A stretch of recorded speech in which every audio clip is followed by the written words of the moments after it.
How's it going, guys? Hey, Victor.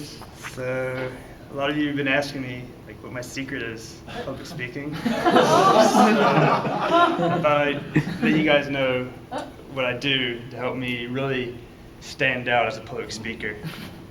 So what I do is I actually look at you guys and I see you naked. I look at you guys, and what happens? Two things happen. One, I feel great, and then two, I'm just like I'm feeling good. I mean, I don't know. It really just feel good when you look at people and you see them naked. I don't know what it is. They're either really hot, so you feel good, and then you feel good because you're like, oh, I'm really hot. So that's what happens. And I really recommend you guys to try this out a few times. And you just can't help but feel really good, just to be like, yeah, you know what I mean? So, I mean, I try this out sometimes when I go out with my friends. I'm like, yo, what's up? And, you know, a lot of cool things happen after that because I'm just like, this girl's naked, and I'm just like here. So, I don't know what I'm talking about, by the way. I'm just talking about just whatever. Don't. I mean, you should try that out. Actually, I did try that once, but can't believe I told you guys about that. I ended up dating that girl, but it broke up. I mean, we had to break up because it was too forward. So, anyways, good luck.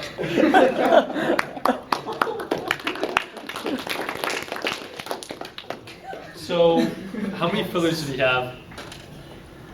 I noticed a lot of yes. And there were some us. There was some long us and likes. And I noticed so the most, I think. Yeah.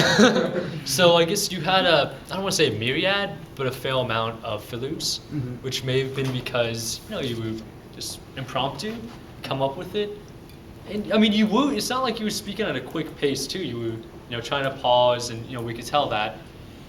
But maybe try to, yes? I was going to say structure. I think for you, every time I notice that you have really good intentions and content, but somewhere it's like all over the place.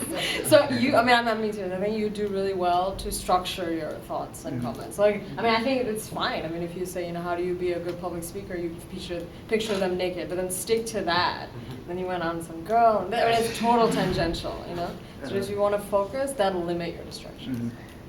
How do you say was it, Kellen? I just wanted to say, with regards to the verbal distractions, it was a pretty funny speech. It could be much, much, much funnier if you try to turn all those verbal distractions into pauses, because pauses make a lot of humor. Mitch Hedberg? It's like master of that. I'm sorry? Mitch Hedberg or Hel? I think so. He was like awkward pause almost a little too long. Yeah, something like that. How do you say was Victor's eye contact? Did he do the searchlight? Miller, what would you say? Yeah, he kept 100% eye contact. 100% eye contact. Yeah. But do you think he hit all three? I think this is kind of a speech that I don't know how much it matters how extensive your eye contact is. If you do address different parts of the audience, but you end up looking down because you're making this kind of speech. Do you agree, Miller, maybe? Well, remember, acting enters into this. That's what I'm saying. And That's what I mean. If you want to act guilty, I'm so sorry I viewed everybody naked. It's okay to cast your eyes down for a moment. Yeah, that's what I'm act talking about, guilty. yeah. It depends on the context. Mm-hmm. One thing I would add is hand gestures. Did we notice that Victor, yes, I would say he did vary him occasionally, but what was one thing he did? He didn't do the modified fig leaf, reverse fig leaf. Which one? What was that one thing he did when, instead of just laying it back heel, did we notice it? He put it in his back pocket. Yeah. If you watch the video clip, Victor, you notice that you had both hands occasionally, like this. And would we kind of agree that would be kind of a distraction, or what would you say, Miller? Well, it depends. Again, it's acting. If it's appropriate to what you're saying, that you appear very casual and relaxed, sure, you can stick your hands in your pocket for a little while. That falls in the category of acting.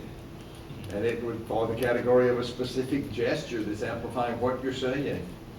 Again, remember gang, Gestures give visual impact to the words you're saying.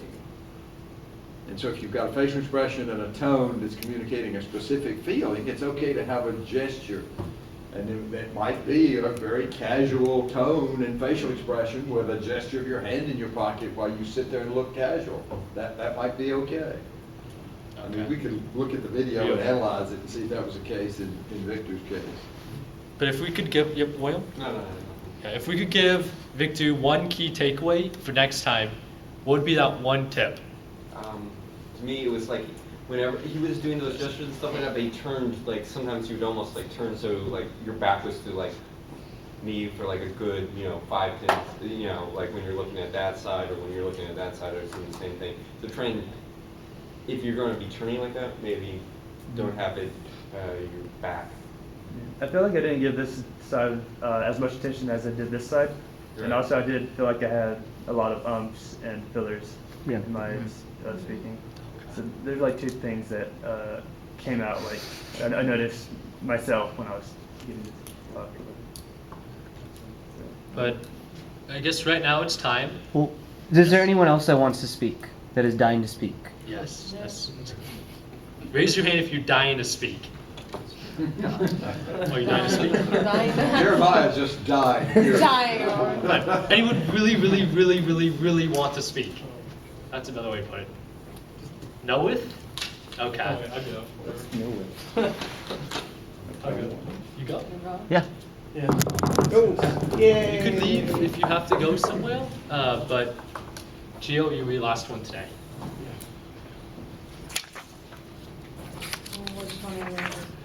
That's your name for us, GIO. just like it sounds. Gio.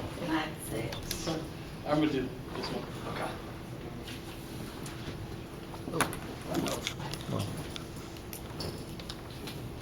So I haven't really thought about this.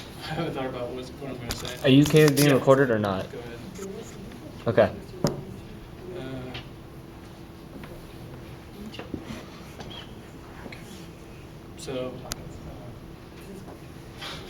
So I think this picture is pretty humorous. Start gesturing. Don't put your hands in your pockets, don't cross them. Okay, you got it, Gio. So why would you picture the audience as naked? I mean, for some people, you'd kind of feel uncomfortable, and other people, I guess, would give them confidence. But it looks like the stick figure over here actually said that out loud. I said, okay, you can do this. Just Quit picture- looking at the screen, look at the audience. Look so- at the audience. It's okay, Gio, you got it. So, so it looks like the stick figure actually said that out loud instead of thinking of it. So one of the stick figures like surprised. Don't look by- at it. Or do the shuffle. So the stick figure is kind of surprised by what he said, what he's saying, and it's actually kind of ironic because the stick figures are kind of naked in that picture. So yeah, whatever. Okay. That's it.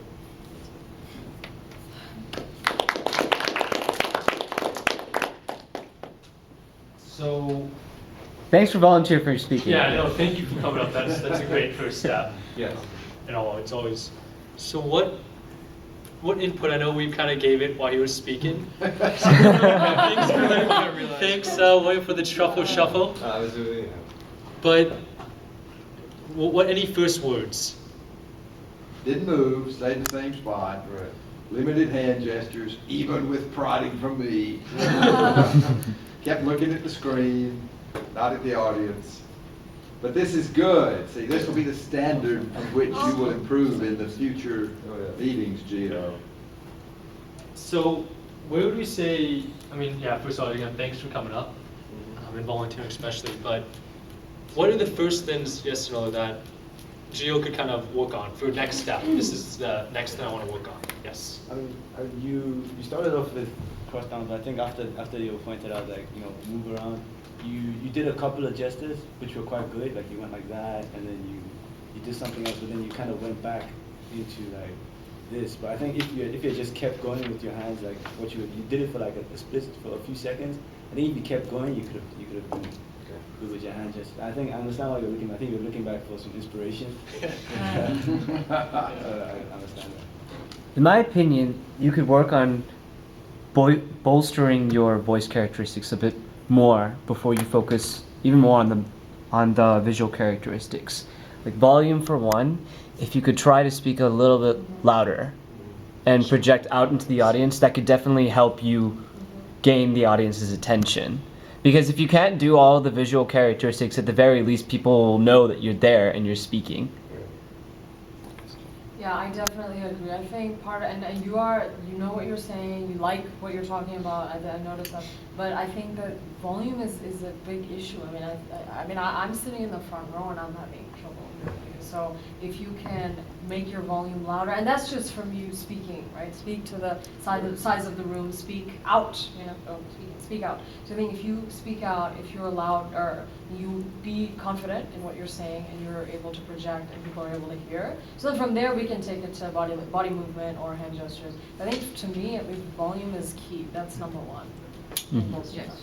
I was going to make a mention, but at the same time, you try not to look back at the screen, because when you look back at the screen, your volume is very, very, even if you're really, really loud, it's very projected hard in that direction. when you're not talking to them. Yeah. So when you talk to people, just try and facing the people, then you also have a better idea of how far you're supposed to project your volume too, as well. So again, eye contact also will help you your volume. The easiest way to help you not look at the screen, you like right there in the middle, or actually even more so if you're right in front of it. It's really hard to turn all the way around. You wouldn't want to do that, and it's very easy to stay focused forward. Like your front will be forward, so even if you don't want to move around a lot, you can just stay right in front of the projector, and you won't look at the projector. It's really hard to look at. Obviously, you don't want to do that in a real formal presentation, because then the audience won't see the screen. But maybe for baby steps to kind of train yourself to not look back. Would you advise that mother to kind of just stand right in front of the projector? So it's kind of like, it's the worst possible spot to stay in. Well, you don't want your shadow cast on the screen blocking the things you want the audience to see, that's for sure. But when you stand there, you cannot turn around and look at it. You got to have it on a card or on a laptop. So let's go, maybe next steps. We're just going to focus on volume. That's going to help you with confidence. And to help you volume, first, again, try not to look back. I know it's tough, but just try not to look back because it is impacting your volume. Yes, Gabriel? Maybe prepare a speech, or at least some key points, so you don't have to think about that so much, so you can concentrate on public speaking abilities. Yeah, that's a great point. Maybe prepare a speech, and then we'll get you up next time, that you have it all so you don't have to worry about the content. And then just speak it loud and proud. And confident. Yeah, absolutely. Yeah, I think that's a really good idea, preparing a speech. And I think it was Miller who told me it takes 20 hours of speaking to truly be comfortable up there. There you go. You have to practice public So that's why it's so hard to critique people like Gabriel, who gets so much practice. You go to Toastmasters as well. In addition to this, the more practice you get, the more natural it's going to be. And this was an awesome first step. Yeah. Thank you.